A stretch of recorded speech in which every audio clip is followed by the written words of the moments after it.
Saludos para todos. Soy el facilitador de la cátedra de procedimiento penal acusatorio que se dicta en la maestría en Derecho Procesal Penal en el Instituto de Estudios Superiores de Investigación y Posgrado. Para mí es un gran gusto compartir parte de la mañana de hoy con ustedes para tratar un tema de sumo interés de la cátedra que les estoy comentando. Vamos a hablar hoy brevemente del papel del fiscal del Ministerio Público en el marco del procedimiento penal acusatorio. Asimismo, vamos a tratar el tema del rol del Ministerio Público, el papel del juez en el ámbito del proceso penal acusatorio. Igual vamos a tratar el día de hoy las etapas del proceso, el rol del juez en las diferentes etapas del proceso. Entiéndase, la fase preparatoria, la fase intermedia, la fase de juicio oral y público y la fase de ejecución de sentencia. Para iniciar, vamos a tratar primeramente eh, los aspectos propios del tema del fiscal del Ministerio Público, el rol del Ministerio Público en el ámbito del proceso penal venezolano. Como les dije al inicio del encuentro que tuvimos en la primera clase que compartimos, les dije claramente a ustedes que el Ministerio Público cumple una función en el ámbito del modelo acusatorio del proceso penal. Se produce allí el desdoblamiento del Estado en su funcionalidad. Y es que el fiscal es quien dirige la investigación y es quien precisamente desarrolla toda la fase preparatoria con el ánimo de poder recabar el mayor número de fuentes de prueba que podrían servir para inculpar o para exculpar en el desarrollo de esa fase instructiva. Y el Ministerio Público, como titular de la acción penal, pues tiene sus raíces jurídicas en esa funcionalidad en el artículo 285, numerales 3 y 4 de la Constitución de la República Bolivariana de Venezuela, al igual que en el artículo 11, artículo 24 y artículo 111 del Código Orgánico Procesal Penal. Recuerden, artículo 11, el artículo 24 y el artículo 111 del Código Orgánico Procesal Penal. Ahora bien, fíjense, también nosotros tenemos en Venezuela la ley orgánica del Ministerio. Una ley orgánica que establece cabalmente cuáles son exactamente las atribuciones y facultades del Ministerio Público en las diversas jerarquías a nivel de su estructura funcional. Y es que nosotros podríamos decir con propiedad en el ámbito de la ley orgánica del Ministerio Público que el fundamento de su actuación funcional en el proceso penal acusatorio está en los artículos 2, 31. También tenemos el artículo 6 y el artículo 37.7. Repito, artículo 2, artículo 31, numerales 1, 2 y 6, y el artículo 37.7. Revisen esos tres artículos, 2, 31 y 37. Y a nivel del COP, como les indiqué antes, el 11, el 24 y el 111, numerales 1 y 2 del Código Orgánico Procesal Penal. Sabemos que el Ministerio Público es el titular de la acción penal en los delitos de acción pública. Sin embargo, en estos tiempos de avanzada jurisprudencial, de avanzada función legislativa a través de las sentencias vinculantes de orden interpretativo de la Sala Constitucional del Tribunal Supremo de Justicia, ha venido produciéndose una discusión profunda sobre el principio de oficialidad del Ministerio Público en el ámbito del ejercicio de la acción penal. ¿Y por qué lo digo? Porque hay una sentencia que es la 902, la sentencia 902 del 14 de diciembre del año, no recuerdo si es 2018 o 2019, de la Sala Constitucional del Tribunal Supremo de Justicia, que habilitó a la víctima para poder intentar o ejercer la acción penal en aquellos casos en que el fiscal hubiera imputado y en el tiempo de ley no hubiese presentado el correspondiente acto conclusivo, debiendo posteriormente el fiscal tener que ir a la audiencia preliminar a defender a defender la acusación que ha presentado en todo caso la víctima. Bueno, el rol del Ministerio Público entonces es dirigir la investigación. Más allá de estar facultado para iniciar de oficio investigaciones, para cumplir investigaciones o desarrollar investigaciones de manera directa en fundamento del artículo 291 del Código Orgánico Procesal Penal, es decir, no comisionar a ningún organismo, sino llevar, dependiendo de la naturaleza del hecho que se está investigando, llevar de manera directa la investigación para entrevistando testigos en la oficina fiscal, acudiendo a algunas inspecciones, recabando alguna información documental, más allá de que el fiscal puede autoproclamarse investigador exclusivo en determinado caso, también puede delegar en algún organismo policial el desarrollo de la misma a través de la orden de inicio de investigación que procede de acuerdo al Código Orgánico Procesal Penal, conforme el artículo 262 del Código Orgánico, en correspondencia con el artículo 282, ambos del Código Orgánico Procesal Penal. Entonces, el fiscal en la fase preparatoria no solo se obliga a buscar fuentes de prueba para inculpar, sino también para culpar. Y eso está perfectamente fijado en nuestro Código Orgánico Procesal. Y dependiendo del resultado de esa investigación, es cuando el fiscal decide formular la imputación y posteriormente, dependiendo si se trata de delitos menos graves o delitos graves, ¿verdad? Si la persona no está privada de libertad, pues el fiscal tiene 60 días continuos para desarrollar la investigación después de la imputación en aquellos casos donde se trata de delitos menos graves. Y si se trata de delitos graves, tiene un periodo de 6 meses para cumplir la investigación y más tiempo dependiendo de la naturaleza del tipo de delito que se trate en razón al artículo 295 del Código Orgánico Procesal Penal. ¿Y por qué lo digo? Porque ese artículo prevé que el Ministerio Público procurará dar término a la fase preparatoria con la diligencia que el caso requiera en un lapso de 6 meses, contados a partir de la individualización del imputado o del acto de imputación. Individualización del imputado o del acto de imputación. Y vencido ese lapso, el imputado o la víctima podrán requerir al juez de control la fijación de un plazo prudencial de 30 días para la conclusión de la investigación. Ahora, en los casos a que se refieran, en los casos que refieran delitos de homicidio, violación, que atenten contra la libertad, integridad y indemnidad sexual de niños, niñas, adolescentes, secuestro, corrupción, ¿verdad? Tráfico de drogas, legitimación de capitales, en fin, delitos graves, pues el plazo prudencial a que se refiere el primera parte, que hace mención de 6 meses, podrá ser hasta, este lapso podrá ser por un tiempo mayor, es decir, no estará sujeto a ese tipo de términos, de acuerdo al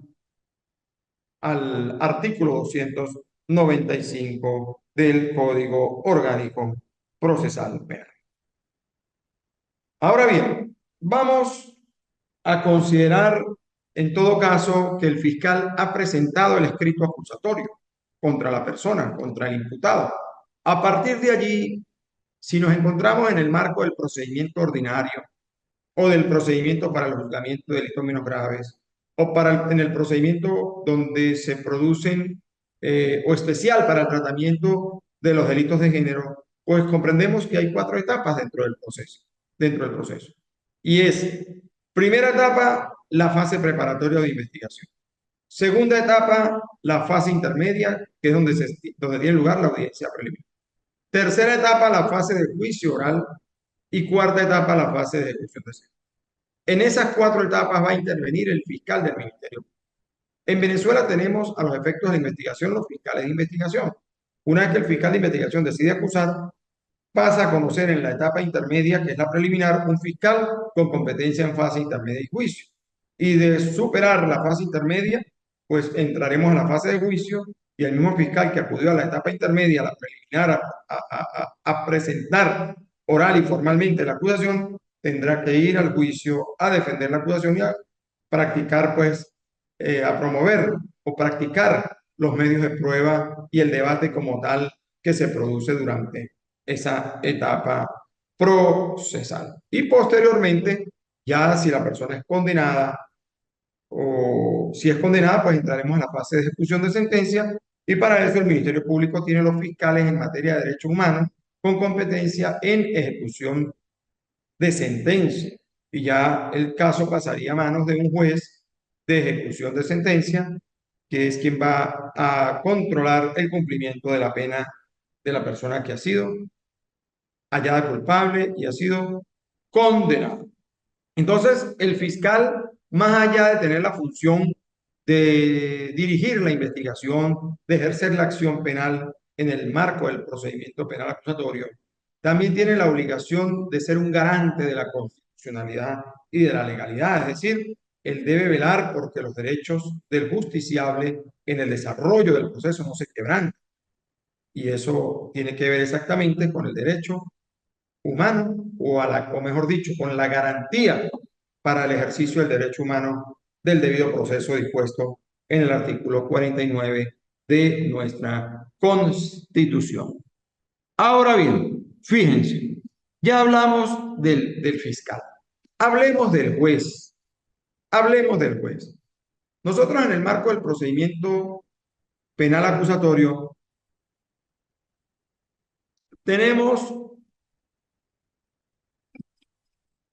jueces de primera instancia, juez de primera instancia en funciones de control, juez de primera instancia en funciones de juicio oral y público y juez de primera instancia en funciones de ejecución. Y en la segunda instancia tenemos la Corte de Apelación, un juez presidente de la Corte de Apelaciones y dos integrantes más.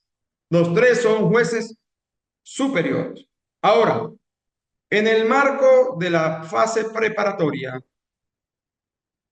la función la función de los actos, del desarrollo de los actos procesales, están en manos ¿de quién? Del juez de control de garantías.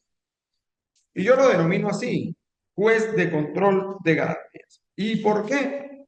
Porque el juez de control es un juez controlador de las garantías constitucionales y legales en el marco del procedimiento penal. Ahora, nosotros tenemos los tribunales de primera instancia municipal en funciones de control. Tenemos los tribunales de primera instancia estadal en funciones de control. Tenemos los tribunales de primera instancia en funciones de juicio. Tenemos también los tribunales de primera instancia en funciones de ejecución. ¿Dónde encontramos ello?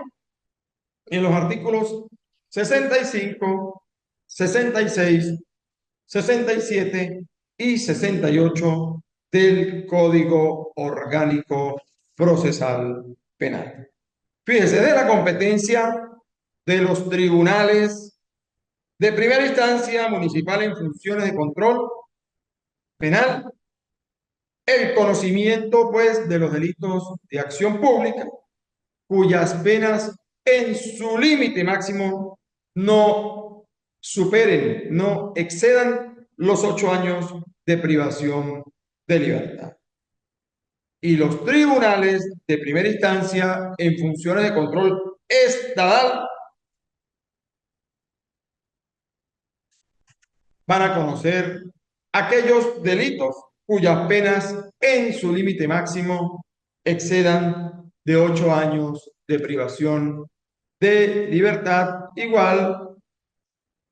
o sea, igual ellos, pues los tribunales de primera instancia en funciones de control, están habilitados en función a una resolución interna del Tribunal Supremo de Justicia a conocer por competencia residual los casos de delito menos grave, porque recordemos que, por ejemplo, en el caso de Táchira hay un solo tribunal de control municipal penal y él no se da abasto para resolver la cantidad de casos que ingresan o que conocen o que se producen diariamente. Entonces, los demás tribunales, entiéndase los 10 tribunales de control, aparte del municipal, están habilitados también para conocer de esos delitos desde el punto de vista práctico, más allá de lo indicado por nuestra norma procesal.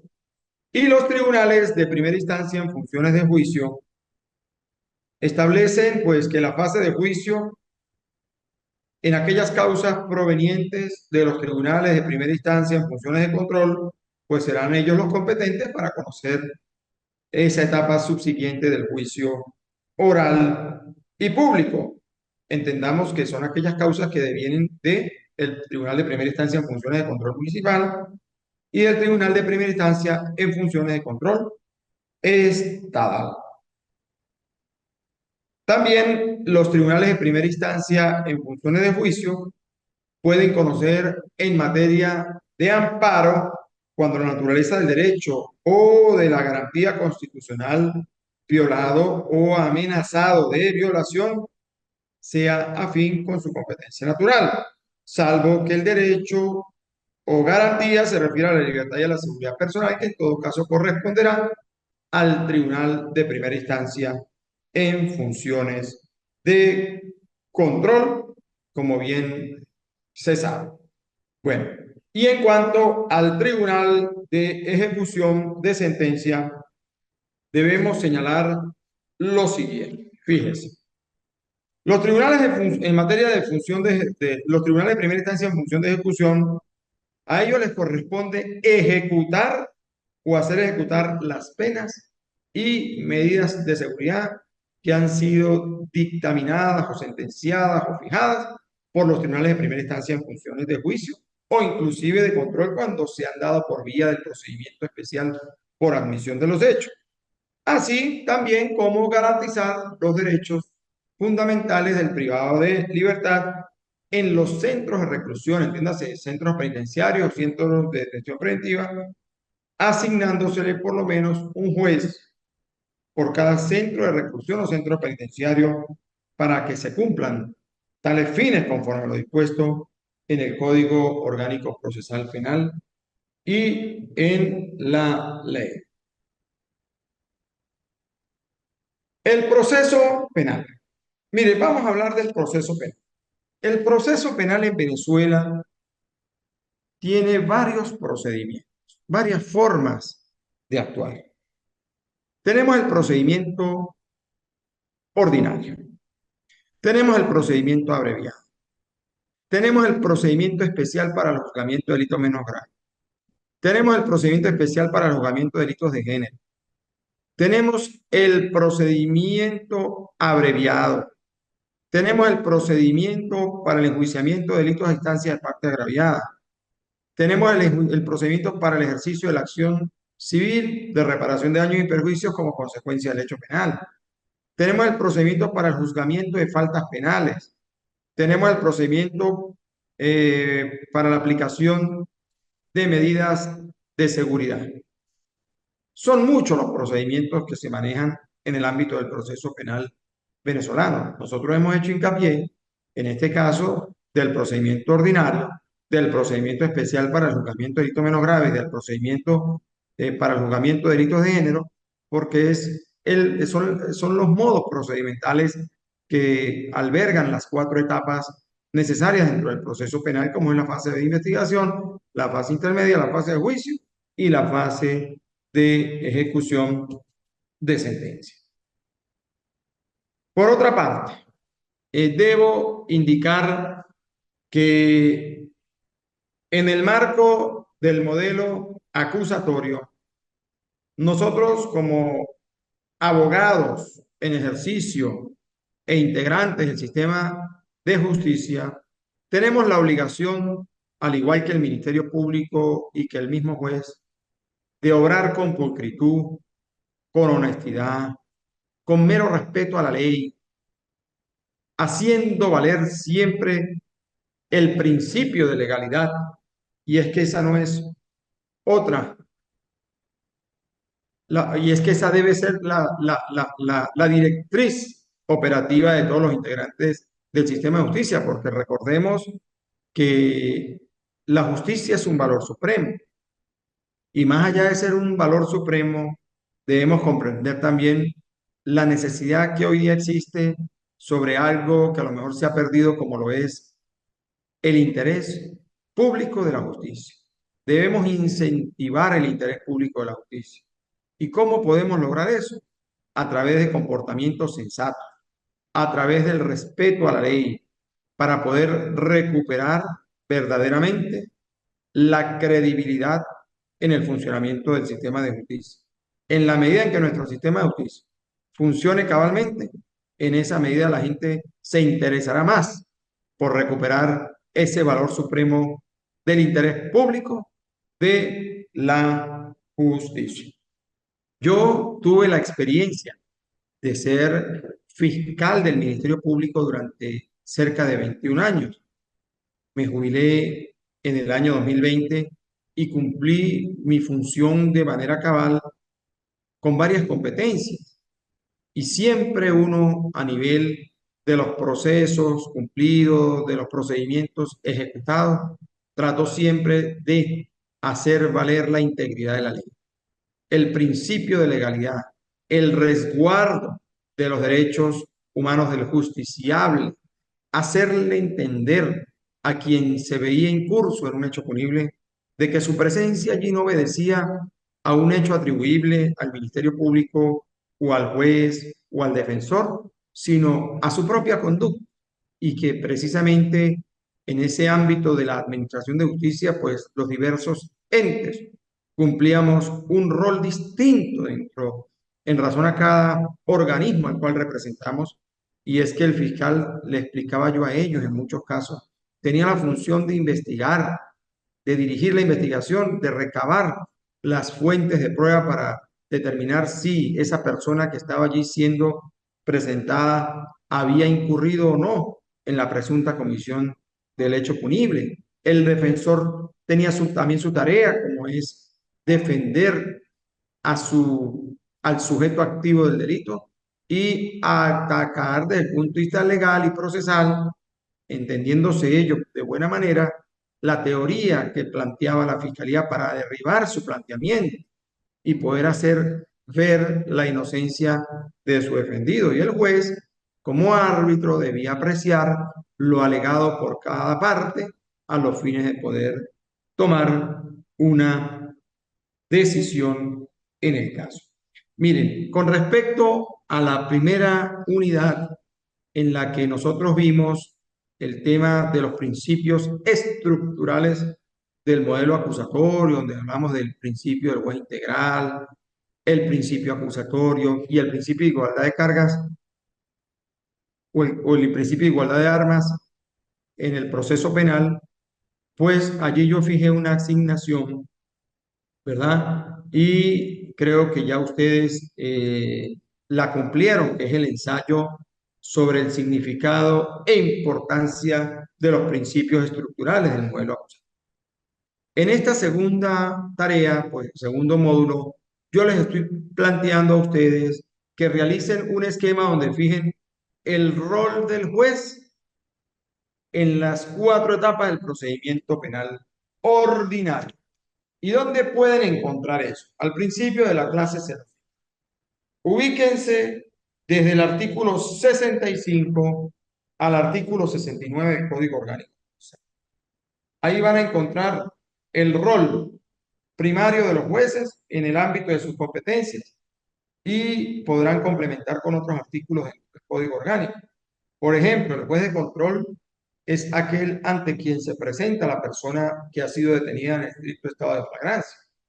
El juez de control es aquella persona o aquel funcionario ante quien el fiscal del Ministerio Público debe formular la imputación en aquellos delitos que no resultan graves en el procedimiento especial para delitos menos graves.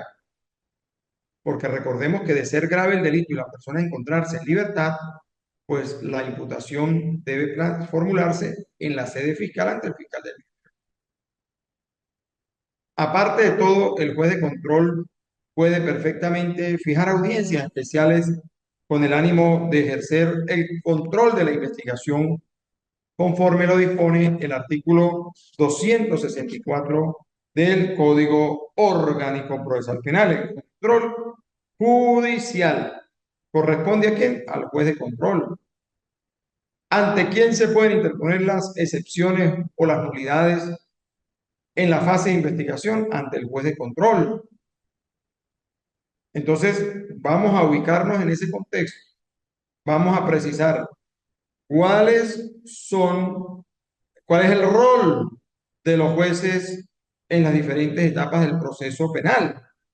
Allí van a realizarme ustedes un esquema donde fijen de manera resumida, de manera precisa, el rol del juez en las 4 etapas del procedimiento penal ordinario. A eso me refiero con respecto a la asignación. Bueno, y aparte de todo, pues debemos también tener en cuenta que dentro del proceso penal, el defensor también cumple una tarea fundamental, que es defender al incausado, al inculpado, al investigado, al imputado, al acusado. Es una tarea propia ¿de quién? Del defensor.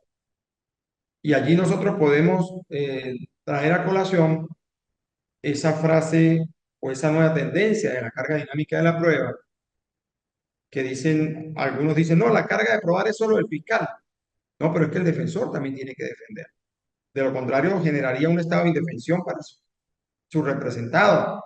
De allí que, en todo caso, el deber del defensor está en argumentar, abogar en favor de su defendido frente al señalamiento que le pueda estar realizando el Ministerio Público en el marco de una presentación física con imputación, en el marco de una solicitud de privación judicial, en el marco de un acto de imputación, inclusive ya en el contexto de una acusación presentada. El defensor tiene la obligación de asumir de manera plena el ejercicio de defender a su representante. Caso contrario, estaría generando una situación de indefensión y pudiera perfectamente el juez de control relevarlo del conocimiento del caso al apreciar que no está haciendo bien su trabajo en el ámbito del concepto de lo que hoy se conoce como carga dinámica de la prueba, porque la inactividad del defensor podría conducir perfectamente a un estado de indefensión. Imaginémonos la existencia de personas que hayan tenido conocimiento de quién es el verdadero autor material de un delito que le están atribuyendo a esa persona y el defensor, estando en conocimiento de ello, no pida durante la investigación que sean llamados para una correspondiente entrevista. De allí que hay que tener también sumo cuidado con ese tema. Bueno, nosotros en el próximo encuentro, nosotros vamos a hablar de la estructura del proceso penal y de cómo está organizada la estructura organizativa y funcional de nuestro sistema de justicia en el ámbito de la jurisdicción penal. Ya eso será materia del próximo encuentro. Por hoy creo que no tenemos más nada que tratar. No sé si alguno de ustedes quiera decir algo en este momento con respecto a los puntos indicados en la clase de hoy. Estoy tratando de ser puntual, pero bien explicativo con cada uno de los puntos que nos corresponden con lo que tiene que ver con el rol del fiscal, el rol del defensor y el rol del juez en el marco del procedimiento penal acusatorio. Y también hablar de las etapas del proceso, la fase preparatoria, la fase intermedia, la fase de juicio y la fase de ejecución. También hemos tratado el rol del juez en las diferentes etapas del proceso en el ámbito de su competencia. Y eso perfectamente ha sido señalado durante este encuentro. Ustedes pueden indagar más a través de la literatura que consideren. Yo recomiendo mucho los libros del doctor Rodrigo Rivera Morales, el manual del proceso penal venezolano. Es un manual interesante, un gran procesalista, un gran maestro, el doctor Rodrigo Rivera Morales, un referente nuestro en el ámbito del derecho procesal civil y penal en América y el mundo. Y lo recomiendo para ustedes, el manual de derecho procesal del doctor Rodrigo Rivera Morales. Por hoy concluimos este encuentro, no sin antes agradecer la presencia de ustedes y desearles un estupendo fin de semana. Por favor, cumplamos con las asignaciones y nos seguiremos encontrando a través del aula virtual. Un gusto con ustedes, su profesor, su facilitador de la Cátedra de Procedimiento Penal Acusatorio, Sami Hamdan Suleiman. Gracias.